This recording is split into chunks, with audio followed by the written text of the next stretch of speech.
New tonight at 5, more parents say they are planning to pull their kids out of school and teach them at home. Varsity Tutors says 47% of parents surveyed are now considering homeschooling for the fall. And just to put that in perspective, it's usually only around 3%, so significantly higher.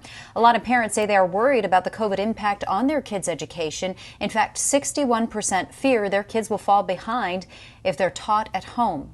Earlier today, medical professionals took a stand with local health education and education leaders, calling for the governor to further delay the reopening of our schools until the COVID crisis calms down. Carissa Planow explains.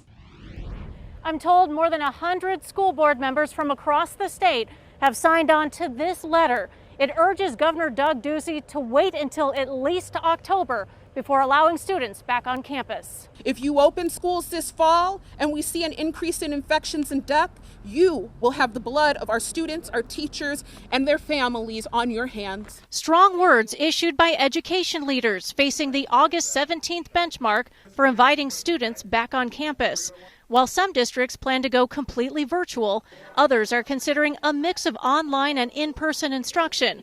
Physicians sounded off, worried about students and their families. This state chose not to think of them as they went to barbecues and parties or to the bars on Mill Avenue.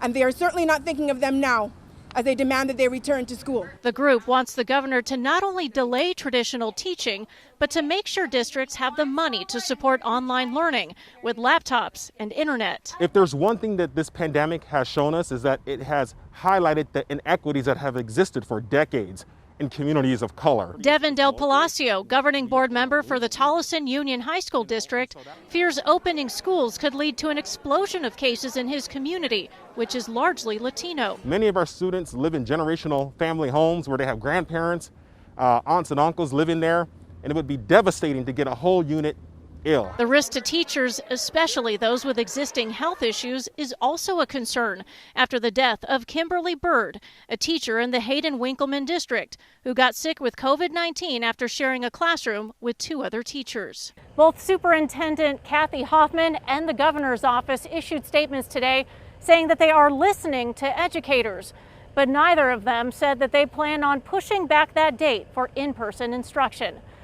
At the Capitol, Carissa Planow for Arizona's Family.